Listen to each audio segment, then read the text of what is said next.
Hi friends, welcome back to ವಿಪ್ರತು story point. ಸ್ನೇಹಿತರೆ, ಒಲ್ಲದ ಒಲವಿನಲ್ಲಿ ಕಥಾ ಸರಣಿಯ 42ನೇ ಭಾಗವನ್ನ ನಾವಿವಾಗ ನೋಡ್ತಾ ಇದ್ದೀವಿ. ತಡ ಮಾಡದೆ ಕತೆಗೋಗೋಣ.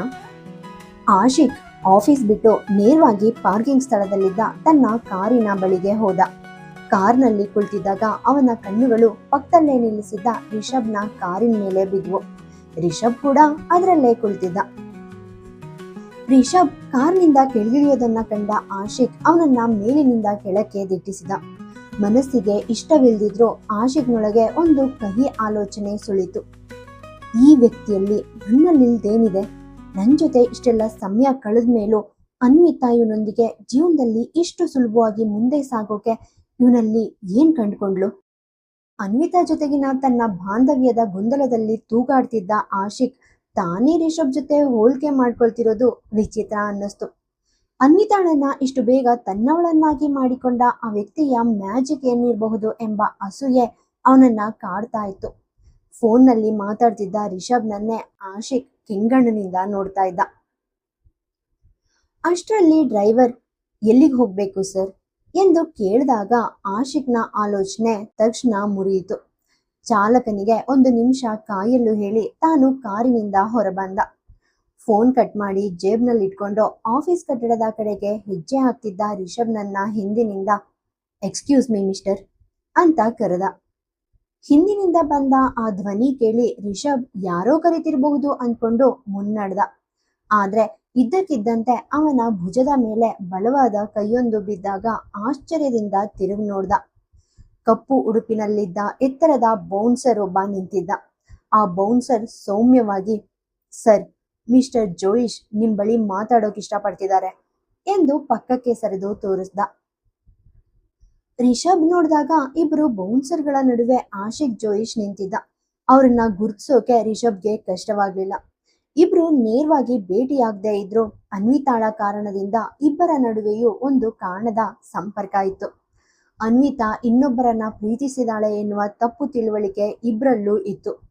ಅನ್ವಿತಾಳನ್ನ ಆಫೀಸ್ನಿಂದ ವಜಾ ಮಾಡಿ ಅವಳಿಗೆ ನೋವುಂಟು ಮಾಡಿದ್ದಕ್ಕೆ ಆಶಿಕ್ ಮೇಲೆ ರಿಷಬ್ಗೆ ತೀವ್ರ ಕೋಪ ಇತ್ತು.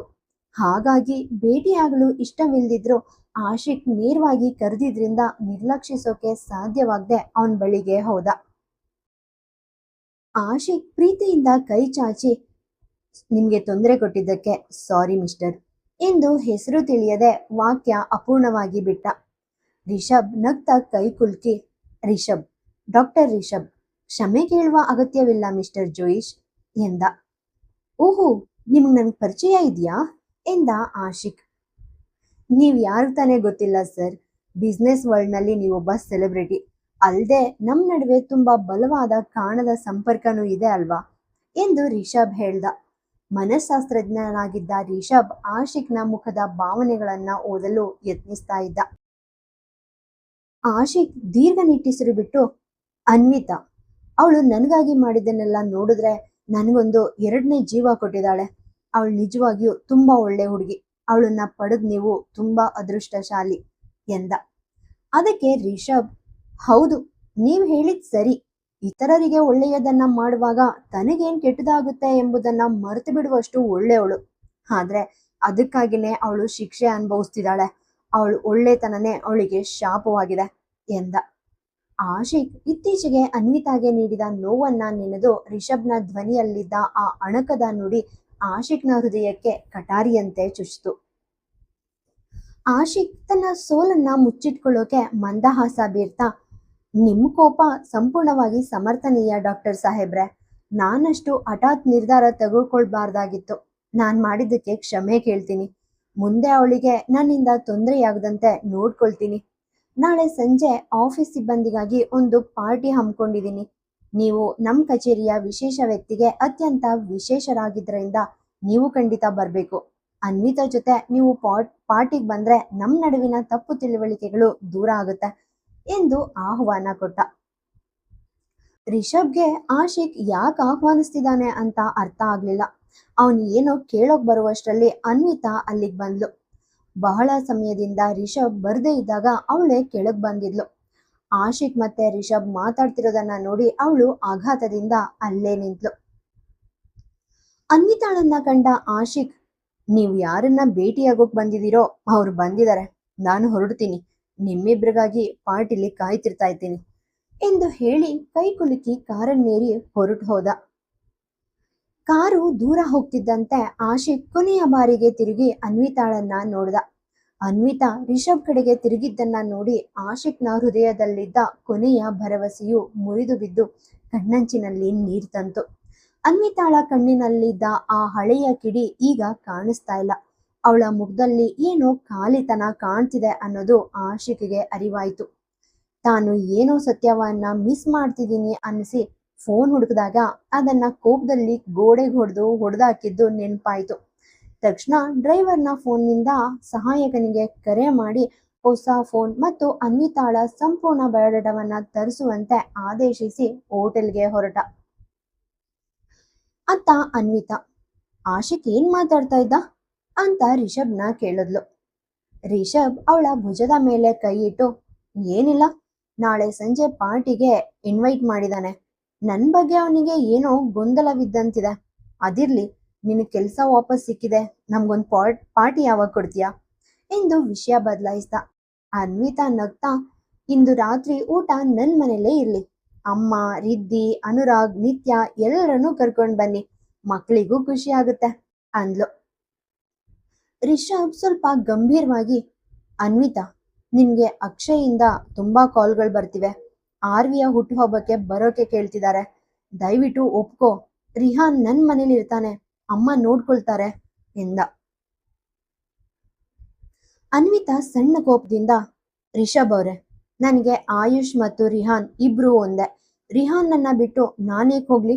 ಅವರು ನನ್ನ ಕುಟುಂಬವಾಗಿದ್ರೆ ರಿಹಾನ್ ನನ್ನ ದತ್ತು ಪಡೆದ ನನ್ನ ನಿರ್ಧಾರಗಳನ್ನ ಗೌರವಿಸಬೇಕು ಎಂದು ಖಡಾಖಂಡಿತವಾಗಿ ಹೇಳಿದ್ಲು.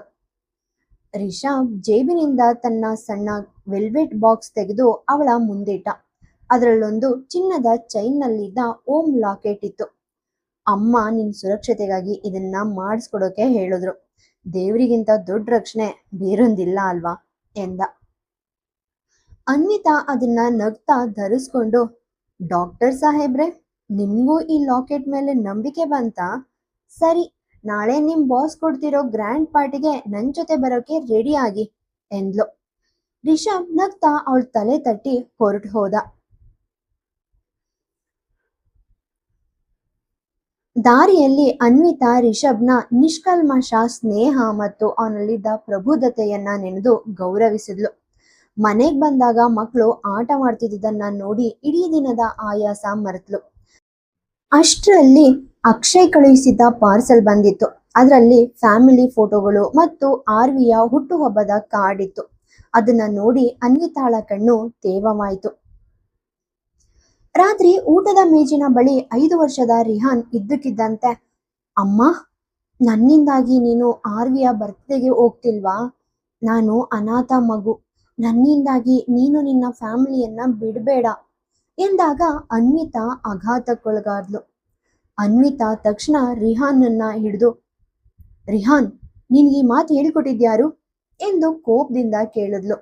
ರಿಹಾನ್ ಎದ್ರಿ, ಕ್ಷಮಿಸಿ ಮಮ್ಮ, ಅಜ್ಜಿ ಕಾಲ್ ಮಾಡಿದಾಗ ನನ್ನಿಂದಾಗಿ ನೀವು ಬರ್ತಿಲ್ಲ, ಅನಾಥ ಮಗುವಿಗಾಗಿ ಫ್ಯಾಮಿಲಿ ಬಿಟ್ಟಿದ್ದೀರಾ ಅಂತ ಹೇಳಿದ್ರು.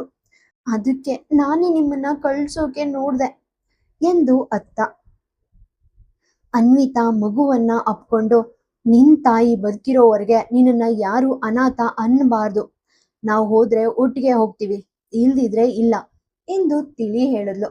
ನಂತರ ಅಮ್ಮನ ಕಡೆ ತಿರುಗಿ, ಅಮ್ಮ, ಮಗುವಿನ ಮುಂದೆ ಇಂತಹ ಮಾತುಗಳಾಡೋಕೆ ಹೇಗ್ ಬಿಟ್ರಿ ಎಂದು ಅಸಮಾಧಾನ ವ್ಯಕ್ತಪಡಿಸಿದ್ಲು. ಇತ್ತ ಆಶಿಕ್ ತನ್ನ ಹೋಟೆಲ್ ಕೋಣೆಗೆ ಬಂದಾಗ ಅಲ್ಲಿ ಅನ್ವಿತಾ ಅವನ ಆಗಮನಕ್ಕಾಗಿ ಕಾಯ್ತಾ ಇದ್ಲು. ಹೋಟೆಲ್ ಜೋಯಿಶ್ ಗ್ರೂಪ್ಗೆ ಸೇರಿದ್ರಿಂದ ಅವಳಿಗೆ ಪ್ರವೇಶ ಸಿಕ್ಕಿತ್ತು. ಆದ್ರೆ ಆಶಿಕ್ನ ಈಗಾಗಲೇ ಹಾಳಾಗಿದ್ದ ಮನಸ್ಥಿತಿಗೆ ಅನ್ವಿತಾಳ ಅಘೋಷಿತ ಆಗಮನ ಉರಿಯುವ ಬೆಂಕಿಗೆ ತುಪ್ಪ ಸುರಿದಂತಾಯಿತ್ತು. ಅವನು ಕೋಣೆಗೆ ಕಾಲಿಡ್ತಾ ಇದ್ದಂತೆ ತೀವ್ರ ಆಕ್ರೋಶದಿಂದ ಯಾವುದೇ ಸ್ವಾಗತವಿಲ್ಲದೆ, ಯಾಕ್ ಬಂದೆ ಇಲ್ಲಿಗೆ ಎಂದು ಅಸಭ್ಯವಾಗಿ ಕಿರ್ಚಿದ. ಅನ್ವಿತಾ ಆಶಿಕ್ನ ಈ ರೌದ್ರಾವತಾರ ನೋಡಿ ಸಂಪೂರ್ಣವಾಗಿ ಸ್ತಬ್ಧಳಾದ್ಲು. ನೀನ್ ಇಲ್ಲಿ ಏನ್ ಮಾಡ್ತಿದ್ಯಾ? ಬರೋದಾದ್ರೆ ಕನಿಷ್ಠ ಫೋನ್ ಮಾಡಿ ಬರ್ಬೇಕಿತ್ತು. ನನ್ಗೇನು ತಿಳಿಸ್ದೆ ಯಾಕೆ ಬಂದೆ? ಮನೆಗೋಗಿ ಅಮ್ಮನ್ನ ಭೇಟಿ ಆಗ್ಬೇಕಿತ್ತು ತಾನೆ ನಾನು ಹೊಸ ಆಫೀಸ್ ಕೆಲಸದಲ್ಲಿ ತುಂಬಾ ಬ್ಯುಸಿ ಇದೀನಿ ಅಂತ ನಿನಗೆ ಗೊತ್ತಿಲ್ವಾ? ಆಶಿಕ್ ಯಾವತ್ತೂ ಅನ್ವಿತಾಳ ಜೊತೆ ಇಷ್ಟೊಂದು ಒರಟಾಗಿ ಮಾತಾಡಿರ್ಲಿಲ್ಲ. ಅವನ ಈ ಮುಖ ನೋಡಿ ಅವಳು ಸಂಪೂರ್ಣವಾಗಿ ಶಾಕ್ ಆದ್ಲು. ನಂತರ ಕೋಪದಿಂದ ಆಶಿಕ್ನನ್ನ ನೋಡ್ತಾ, ಏನಾಗಿದೆ ನಿನ್ಗೆ ಆಶು? ನಿನ್ನನ್ನ ನೋಡ್ಬೇಕಂತ ಬಂದಿದ್ದೀನಿ. ಕಳೆದ 3 ತಿಂಗಳಿಂದ ನೀನ್ ನನ್ನನ್ನ ಭೇಟಿಯಾಗಿಲ್ಲ, ಸರಿಯಾಗಿ ಕಾಲ್ ಮಾಡಿಲ್ಲ. ನಿನ್ ಬಗ್ಗೆ ಚಿಂತೆಯಾಗಿ ಬಂದಿದ್ದೀನಿ. ನಿನ್ನನ್ನ ನೋಡೋಕ್ಕೂ ನಾನು ಅಡ್ವಾನ್ಸ್ ಪರ್ಮಿಷನ್ ತಗೋಬೇಕಾ? ಕಾಲ್ ಮಾಡೋಕೆ ಟ್ರೈ ಮಾಡ್ದೆ, ನಿನ್ ಫೋನ್ ಸ್ವಿಚ್ ಆಫ್ ಇತ್ತು. ಅದ್ರಲ್ಲಿ ನನ್ ತಪ್ಪೇನಿದೆ? ನಾನ್ ಬಂದಿದ್ ನಿನ್ಗೆ ಇಷ್ಟ ಆಗಿಲ್ಲ ಅಂದ್ರೆ ಸರಿ, ಈಗ್ಲೇ ಹೋಗ್ತೀನಿ ಅಂದ್ಲು. ತನ್ನ ಹತಾಶೆಯಲ್ಲಿ ಅನ್ವಿತಾಗೆ ತೀವ್ರವಾಗಿ ನೋಯಿಸಿದೆ ಎಂದು ಅರಿತ ಆಶಿಕ್ ತಕ್ಷಣ ಅವಳ ಕೈ ಹಿಡಿದು, ಏ ನಿಜವಾಗಿಯೂ ಸಾರಿ, ಆಫೀಸ್ ವರ್ಕ್ ಟೆನ್ಷನ್ ಇಂದ ಹಾಗೆ ನಡ್ಕೊಂಡೆ, ಪ್ಲೀಸ್ ಫರ್ಗಿವ್ ಮಿ ಅಂದ. ಆಶಿಕ್ನ ಮಾತಿನಿಂದ ಅನ್ವಿತಾಳ ಕಣ್ಣುಗಳು ತೇವವಾದವು. ಅವಳು ಆಶಿಕ್ನ ಮಣಿಕಟ್ಟನ್ನ ತನ್ನ ಕೈಗಳಲ್ಲಿ ಹಿಡ್ಕೊಂಡು ಅವನ ಕಣ್ಣುಗಳನ್ನ ನೋಡ್ತಾ, ಆಶು, ನಿನಗ್ ಗೊತ್ತು ನಿನ್ನಿಂದ ದೂರವಿರೋದು ನನಗೆಷ್ಟು ಕಷ್ಟ ಅಂತ. ನೀನು ಕಾಲ್, ವಾಟ್ಸಪ್, ಇಮೇಲ್ ಯಾವುದಕ್ಕೂ ರಿಪ್ಲೈ ಮಾಡಲ್ಲ.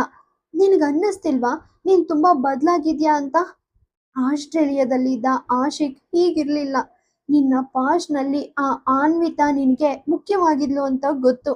ಆದ್ರೆ ಅವಳೀಗ ಹೊರಟು ಹೋಗಿದ್ದಾಳೆ. ಅವಳು ತನ್ನ ಲೈಫ್ನಲ್ಲಿ ಮುಂದೆ ಸಾಗಿದ್ದಾಳೆ. ನಮ್ ಎಂಗೇಜ್ಮೆಂಟ್ ಆದಾಗ ನಮ್ ಸಂಬಂಧಕ್ಕೆ 2ನೇ ಚಾನ್ಸ್ ಕೊಡ್ತೀನಿ ಅಂತ ಪ್ರಾಮಿಸ್ ಮಾಡಿದ್ದೆ. ಆದ್ರೆ ಕಳೆದ 2 ವರ್ಷಗಳಲ್ಲಿ ಮದ್ವೆ ಡೇಟ್ ಅನ್ನ 4 ಸಾರಿ ಪೋಸ್ಟ್ಪೋನ್ ಮಾಡಿದ್ಯಾ. ನಿನ್ಗೇನ್ ಬೇಕು ಆಶು? ಕನಿಷ್ಠ ಒಂದು ಫೈನಲ್ ಡಿಸಿಷನ್ ತಗೋ. ಇಲ್ದೇ ಇದ್ರೆ ದೇವದಾಸ್ನಂತೆ ಜೀವನ ಪೂರ್ತಿ ಅವಳಿಗಾಗಿ ಕಾಯ್ತಾ ಅಲಿಬೇಕಾಗುತ್ತೆ. ಅವಳು ವಾಪಸ್ ಬರ್ಬೇಕಾಗಿದ್ರೆ ಇಷ್ಟೊತ್ತಿಗಾಗ್ಲೇ ಬರ್ತಿದ್ಲು. ಇನ್ಮೇಲೆ ಅವಳು ಬರಲ್ಲ ಅಂತ ಆಕ್ರೋಶದಿಂದ ಹೇಳಿದ್ಲು. ಅವಳ ಮಾತ್ ಕೇಳ್ತಿದ್ದ ಆಶಿಕ್ನ ಗಮನ ಎಲ್ಲೋ ಇತ್ತು. ಅವನು ಅನ್ವಿತಾಳ ಕಣ್ಣುಗಳನ್ನ ನೋಡ್ತಾ ದೀರ್ಘವಾಗಿ ನಿಟ್ಟುಸಿರು ಬಿಟ್ಟು ಹೇಳ್ದ, ಅವಳು ವಾಪಸ್ ಬಂದಿದ್ದಾಳೆ. ನಾನು ಅವಳನ್ನ ಭೇಟಿಯಾದೆ. ಅವಳು ಸ್ವಲ್ಪನೂ ಬದಲಾಗಿಲ್ಲ. ಆದ್ರೆ ನೀನ್ ಹೇಳಿದ್ ಸರಿ, ಅವಳು ತನ್ನ ಜೀವನದಲ್ಲಿ ಮುಂದೆ ಸಾಗಿದ್ದಾಳೆ. ಇಷ್ಟು ದಿನಗಳ ನಂತರವೂ ಅವಳ ಮೇಲೆ ಕೋಪ ಅಥವಾ ದ್ವೇಷ ಇಟ್ಕೊಳ್ಳುವ ಹಕ್ಕು ನನಗಿಲ್ಲ. ನಾನು ಮಾಡಿದ್ದಕ್ಕೆ ಅವಳಲ್ಲಿ ಕ್ಷಮೆ ಕೇಳ್ತೀನಿ. ಅದಕ್ಕೆ ಎಷ್ಟೇ ಸಮಯ ಹಿಡಿದ್ರೂ ಪರವಾಗಿಲ್ಲ.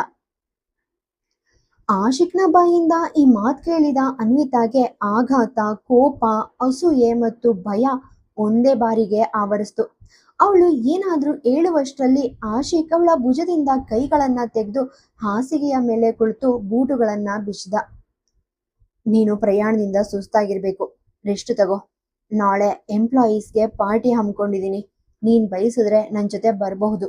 ನಿನ್ ಮೂಡ್ ಚೇಂಜ್ ಆಗುತ್ತೆ. ಪಾರ್ಟಿ ಮುಗಿಸಿ ನಾನು ಮನೆಗೆ ಹೋಗೋ ಪ್ಲಾನ್ನಲ್ಲಿದ್ದೀನಿ. ನೀನ್ ಬಂದ್ರೆ ಅಪ್ಪ ಅಮ್ಮನನ್ನ ಭೇಟಿ ಆಗಬಹುದು. ಬಯಸಿದ್ರೆ ನೀನ್ ಸ್ವಂತ ಮನೆಗೂ ಹೋಗಿ ಫ್ಯಾಮಿಲಿಯನ್ನ ಭೇಟಿ ಮಾಡು ಎಂದು ಆಶಿಕ್ ತೀರಾ ನಾರ್ಮಲ್ ಆಗಿ ಹೇಳ್ದ. ತನ್ನ ಕೋಪದಿಂದ ಅವಳಿಗೆ ನೋವಾಗಬಾರ್ದು ಎಂದು ಸಮಾಧಾನದಿಂದ ಆಹ್ವಾನಿಸಿದ್ರು ಮರುಕ್ಷಣವೇ, ಅಲ್ಲಿಗೆ ಅನ್ವಿತಾ ಕೂಡ ಬರ್ತಾಳಲ್ಲ ಎಂಬ ಆಲೋಚನೆ ಬಂದು ಆಶಿಕ್ಗೆ ವಿಷಾದವಾಯಿತು.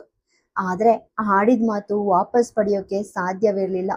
ಬಾತ್ರೂಮ್ಗೆ ಹೋಗುವ ಮುನ್ನ ತನ್ನಷ್ಟಕ್ಕೆ ತಾನೇ, ಅನ್ವಿತಾ ತನ್ನ ಜೀವನದಲ್ಲಿ ಮುಂದೆ ಸಾಗಿದ್ದಾಳೆ. ಅವಳಿಗೆ ಬೇರೊಬ್ರಿದ್ದಾರೆ. ನಾನ್ಯಾಕೆ ಅನಗತ್ಯವಾಗಿ ತಲೆ ಕೆಡಿಸ್ಕೊಳ್ಬೇಕು ಎಂದು ಸಮಾಧಾನ ಪಡ್ಕೊಂಡ. ಆದ್ರೆ ಅನ್ವಿತಾಳ ಸ್ಥಿತಿ ಸಂಪೂರ್ಣವಾಗಿ ಹಾಳಾಗಿತ್ತು. ಆಶಿಕ್ ನಿಜವಾಗಿಯೂ ಅನ್ವಿತಾಳನ್ನ ಭೇಟಿಯಾಗಿದ್ದಾನ? ಅನ್ವಿತಾ ಮತ್ತೆ ಆಶಿಕ್ನ ಜೀವನಕ್ಕೆ ಹತ್ರವಾದ್ರೆ ತಾನು ಕಷ್ಟಪಟ್ಟು ಕಟ್ಕೊಂಡ ಈ ಸಾಮ್ರಾಜ್ಯ ನಾಶವಾಗಿ ಹೋಗುತ್ತೆ ಎಂಬ ಭೀತಿ ಅವಳನ್ನ ಆವರಿಸ್ತು. ಈ ಬಂಗಾರದ ಹಂಸ ಆಶಿಕ್ ಜೋಯಿಶ್ ತನ್ನ ಕೈಯಿಂದ ಜಾರಿ ಹೋದ್ರೆ ತಾನು ಮತ್ತೆ ಹಳೆಯ ಕತ್ಲೆಗೆ ಬೀಳ್ಬೇಕಾಗುತ್ತೆ. ಸರಳ ಮಧ್ಯಮ ವರ್ಗದ ಹುಡುಗಿಯಾಗಿದ್ದ ಅನ್ವಿತಾ ಆಶಿಕ್ ಜೋಯಿಶ್ನಂತಹ ಕೋಟ್ಯಾಧಿಪತಿಯ ಹೆಂಡತಿಯಾಗಲು ಸಣ್ಣ ಸಣ್ಣ ಚಾಲಾಕಿ ಆಟಗಳನ್ನಾಡಿರಲಿಲ್ಲ. ಆಸ್ಟ್ರೇಲಿಯಾದಲ್ಲಿ ಆಶಿಕ್ ಮೇಲೆ ಅಟ್ಯಾಕ್ ಆದಾಗ ರಾಜಕಾರಣಿಗಳು ಕೊಟ್ಟ ಕೋಟ್ಯಾಂತರ ರೂಪಾಯಿ ಡೀಲ್ ಅನ್ನ ಸ್ವೀಕರಿಸಿ ಆಶಿಕ್ನನ್ನ ಹಾಗೆಯೇ ಬಿಟ್ಟು ಬೇರೆ ದೇಶಕ್ಕೆ ಕಾಲ್ ತೆಗೆದಿದ್ಲು. ಆಶಿಕ್ ಕೋಮಾದಲ್ಲಿದ್ದಾನೆ, ಹುಚ್ಚನಾಗಿದ್ದಾನೆ ಎಂಬ ಸುದ್ದಿ ಕೇಳಿ ಅವನಿಂದ ಸಂಪೂರ್ಣವಾಗಿ ದೂರವಾಗಿದ್ಲು. ತನ್ನ ಕುಟುಂಬಕ್ಕೂ ಹಣದ ಆಮಿಷ ಒಡ್ಡಿ ಯಾರೇ ವಿಚಾರಿಸಿದ್ರು ತನ್ನ ಬಗ್ಗೆ ಹೇಳದಂತೆ ನಾಲ್ಗೆ ಕಟ್ ಹಾಕಿದ್ಲು. ತನ್ನ ಸ್ವಾರ್ಥಕ್ಕಾಗಿ ಆಶಿಕ್ನನ್ನ ಸಂಪೂರ್ಣವಾಗಿ ಬಳಸ್ಕೊಂಡು ಬೇರೆ ದೇಶದಲ್ಲಿ ಮಲ್ಟಿ ನ್ಯಾಷನಲ್ ಕಂಪನಿಯಲ್ಲಿ ಕೆಲಸ ಗಿಟ್ಟಿಸ್ಕೊಂಡಿದ್ಲು. ಆದ್ರೆ 2-3 ವರ್ಷಗಳ ನಂತರ ಬಿಸಿನೆಸ್ ಮ್ಯಾಗಝಿನ್ ನಲ್ಲಿ ಆಶಿಕ್ ಜೋಯಿಶ್ ಸಂಪೂರ್ಣ ಗುಣಮುಖನಾಗಿ ಜೋಯಿಶ್ ಗ್ರೂಪ್ನ ಏಕೈಕ ಉತ್ತರಾಧಿಕಾರಿಯಾಗಿ ಮೆರೀತಿದ್ದಾನೆ ಎಂದು ತಿಳಿದ ತಕ್ಷಣ ಅವಳ ದುರಾಸೆ ಮತ್ತೆ ಜಾಗೃತವಾಗಿತ್ತು. ಆಶಿಕ್ನ ಮಾನಸಿಕ ಸ್ಥಿತಿಯಿಂದಾಗಿ ಅವನಿಗೆ ಹಳೆಯ ಅನ್ವಿತಾಳ ಮುಖ ನೆನಪಿರ್ಲಿಲ್ಲ. ಇದನ್ನೇ ಬಂಡವಾಳ ಮಾಡಿಕೊಂಡ ಅನ್ವಿತಾ ಫ್ಲೈಟ್ನಲ್ಲಿ ಆಶಿಕ್ನನ್ನ ಆಕಸ್ಮಿಕವಾಗಿ ಭೇಟಿಯಾದಂತೆ ಹೈ ಲೆವೆಲ್ ಡ್ರಾಮಾ ಮಾಡಿ ಅವನ ಹಳೆಯ ಪ್ರೇಮಿಯ ಜಾಗವನ್ನ ತಾನು ಕಬಳಿಸಿದ್ಲು. ಆಶುಗೆ ತಾನು ಅನ್ವಿತಾ ಎಂತಲೇ ನಂಬಿಸಿದ್ಲು. ಅಷ್ಟೇ ಅಲ್ಲ, ಅಂದು ಗುಂಡು ತಾಗಿದಾಗ ತನ್ನ ಮೇಲೆ ಅತ್ಯಾಚಾರವಾಗಿದೆ ಎಂದು ಪರೋಕ್ಷವಾಗಿ ಸುಳ್ಳು ಹೇಳಿ ಆಶಿಕ್ನಲ್ಲಿದ್ದ ಅಪರಾಧಿ ಭಾವನೆಯನ್ನ ತನ್ನ ಬ್ಲ್ಯಾಕ್ ಮೇಲ್ ಅಸ್ತ್ರವನ್ನಾಗಿ ಮಾಡಿಕೊಂಡಿದ್ಲು. ಆಶಿಕ್ನ ಅಪಾರ ಸಂಪತ್ತು, ಅವನ ಸರ್ನೇಮ್ ತನ್ನದಾಗಬೇಕು ಅನ್ನುವುದೇ ಅವಳ ಏಕೈಕ ಗುರಿಯಾಗಿತ್ತು. ಆದ್ರೆ ಈಗ ನಿಜವಾದ ಅನ್ವಿತಾ ಆಗಿ ವಾಪಸ್ ಬಂದಿದ್ದಾಳೆ ಎನ್ನುವ ಸತ್ಯ ಅನ್ವಿತಾಳ ತಲೆಯನ್ನ ಸ್ಫೋಟಿಸುವಂತೆ ಮಾಡಿತ್ತು. ಬಾತ್ರೂಮ್ನಿಂದ ನೈಟ್ ವೇರ್ ಧರಿಸಿ ಹೊರಬಂದ ಆಶಿಕ್ ಅನ್ವಿತಾ ಇನ್ನು ತನ್ನ ಕೋಣೆಯಲ್ಲಿಯೇ ಇರುವುದನ್ನ ನೋಡಿ ಮುಜುಗರದಿಂದ, ಹೇ, ನೀನಿನ್ನೂ ಹೊರಟಿಲ್ವಾ?